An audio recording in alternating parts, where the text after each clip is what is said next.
السلام علیکم ګرانو کتونکو نننی ویلا کې ز تاسو ته هر کله ومه نن خبرې کو یو ډېر نازک صورتحال دی خاص کر افغانستان کې دننه او بیا په دې خطه کې هم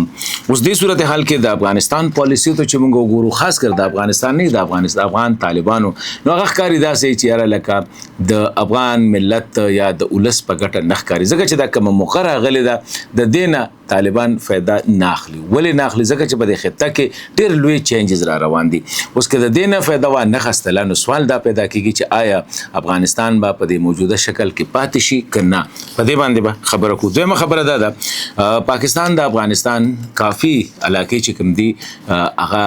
انیکس کړي مطلب د پاکستان سره شامل کړي په دې کې خاص کر پکتیکا کې چې کوم علاقه د غدوانه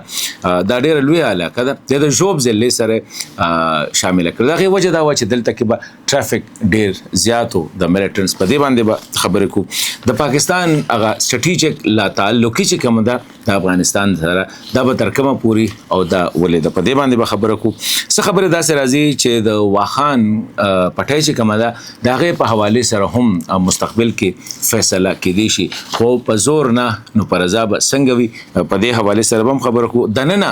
افغانستان طالبانو باندې بهر نه څه داسې دباو نشته دی خو څومره خلک چې خبرې کوي نو هغه وایي چې دننه ولس ډېر زیات زورلی شوی دی او که یو ځلې خلک راپاس دا به ډېر زر کېدی شي راپاسي نو د هغې نه پس به بیا څه کېږي ځکه څه خلک دا وایي خاص کر ویسټرن ډیپلومیټس هم دا خبره کوي که چېرې طالب په دې حالت کې کولیپس شو نو کوم ویکیوم چې پیدا شي کومه خلا کومه تشه چې پیدا شي د هغه به څوک هغې ته به څوک راځي نو افغان طالبانو اپوزیشن خو بهر دی نو دننه چې کوم دی آیا دا داعش به القاعده به ټي ټي پی به څوک وایي چې افغانستان به ټیک اوور کړي دا پوره صورتحال دی او د دې سره اخره کې به په وزیرستان کې په د ټي ټي پی او د درپخیل قبیلو ترمنځ چې کومه جګړه روانه ده په هغې به هم خبر کړو بیا خبره دا ده پاکستان د افغانستان حوالې سره کافي کلیر یو پالیسي اوس دغه کړې ده هغې ته موږ وایو سټریټیجیک ډس انګیجمنټ یا سټریټیجیک لا تعلق چې یاره افغان طالبان دا خبره نه مني چین هم ورته ووایي قطر هم ورته ووایي ټول ورته ووایي چې یاره دلته کې د ټي ټي پي دا مسله حل کا اوس ښکاري داسې چې هر څه وجوهات چې کوم دي افغان طالبان نه غواړي هغوی پرفر کړی دی ټي ټي پي پرفر کړی دی ریاست په ځای باندې هغوی د دغه ګروپ سره خوشحاله دي اگر چې رپورټ راځي چې د پاکستان سره تجارت کم بند دی نو صرف افغانستان ته $1 ملین پر ډے یعنی د ورځې نقصان کیږي دا خبره ده د افغان ولس لپاره یو ډېر لوی نقصان دی دا وړه اکانومي ده نه په وړي کې معیشت کې دا ډېر لوی اثر لري پاکستان خپل دغه لپاره چې کوم دی ټیک ته یو پرمننت یا یو مستقل حل خو نه دی دا کومې لارې چې نوې کولاو کړې قرغیزستان ته او د غاړې نه ترکمنستان ته د ایران د لارې د چین د لارې یو مکمل حل خو نه دی یو مستقل حل خو نه دی خو د ټایم بینګ دپاره افغانستان د دې دغه نه وویسته خطه کې ډېر بدلونه را روان دي ویسټ ایشیا کې ساوث ایشیا او سنټرل ایشیا جو ته مو یعنی سویلي ایشیا او مغربي ایشیا او مرکزی ایشیا دې کې ډېر لوی تبدیلی را روان دي او سره په غلب کې اوس د دې ټولو دغه کې مرکزی افغانستان دی خو مرکز د دې ټولو خبرو نه بهر دی لکه دې ټیم کې افغانستان په ټیبل باندې نشته هغه چا خبره وي چې په ټیبل نه نو بیا به په پلیټ کې که ته په ټیبل باندې نه ناست دی مذاکراتو ته نو بیا به دا ټول خوري اکثر خلک دا وایي چې را روان وخت کې امکان دا دی چې افغانستان په دې شکل کې پاتې نشي د هغې وجه دا ده چې په دې خطه کې ډېر ټیکټونیک چینجز را روان دي ډېر لوی تبدیلی را روان دي ایران او ګلف لکه خلیجي ملکونه مرکزي ایشیا سویلي ایشیا په دې حالاتو کې افغانستان میسنګ دی د آیسولیشن ښکار دی د علاحدګۍ ښکار دی دنیا ته ځان ډډې ته ساتي دنیا ورسره نه دغه کوي ریجنل کنټریز یا سیمه ییز ملکونه هم د افغانستان طالبانو سره ځان نه نږدې کوي د هغې وجه دا ده چې یوازې پاکستان خلاف نه که وګورو نو ای ټي آی ایم د چین خلاف دی آی ایم یو د ازبکستان خلاف دی د دغه شان تحریک طالبان تاجکستان د هغوی خلاف دی څه پکې د ایران خلاف اوس عیسی القاعده داسې نور ګروپونه دي دې نه به طالبان ځان راوباسي او ښه خبره به دی چې په ځای د دې چې د ګروپونو سره خپل سیاست وکړي په دوی باندې ځان دروند کړي په دوی باندې د نړۍ سره سیاست کړي ښه به دی چې ډایرکټ د دې هیوادونو سره رابطې قایم کړي پاکستان سره ترکمنستان سره ازبکستان سره ایران سره چین سره او ځان داسې کړي چې افغانستان دته ګټې واخلي دا اوس د ګټې موقع راغلی ده د بده قسمت د دې ګټې د موقع نه چې په دې خطه کې بوس تجارت هم سیوا کیږي په دې خطه کې سیاسي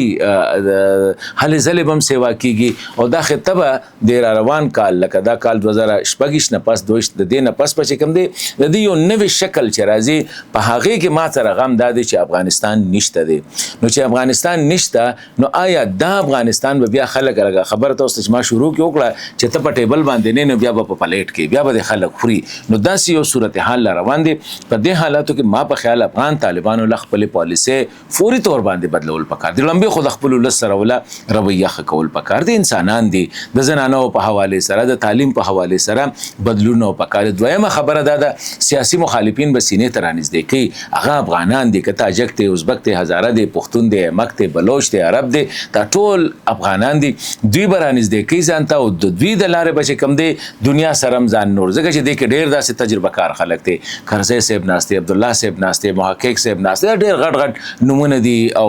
بهر دي نو که چېرې د هغوی نه کار واغسته نو افغانستان خو به فوري طور باندې یو خو د آیسولیشن نه بهر راشي بل دا چې دا کم تبدیلی را روانې دي په دې کې به افغانستان ته ډېر زیات چې کوم دی فایده به پکې وي کومه چې ما خبره وکړه پکتیکا نه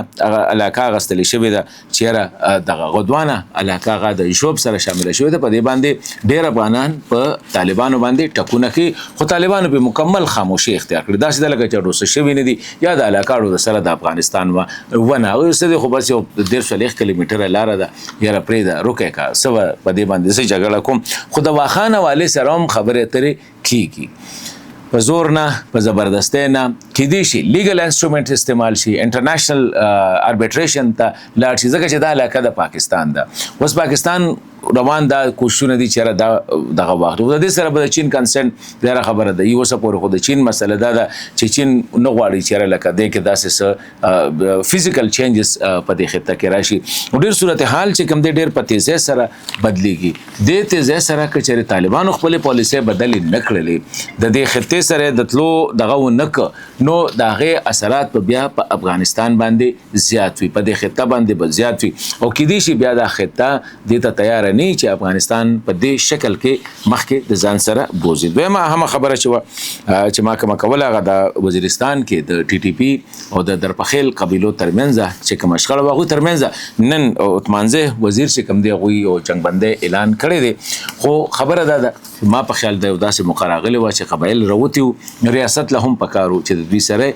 فوري طور باندې کار کړی وو جنګبندي څه یو چې قبایل نه غواړي چې مونږه دغه بیا ولې څنګه یو میلیټنټ ګروپ څنګه د یو قبیلې سره یا د مقامي خلکو سره جنګبندي کوي ځکه دا کار تحفظ ورکول د ریاست کار دی اجازه غواړو الله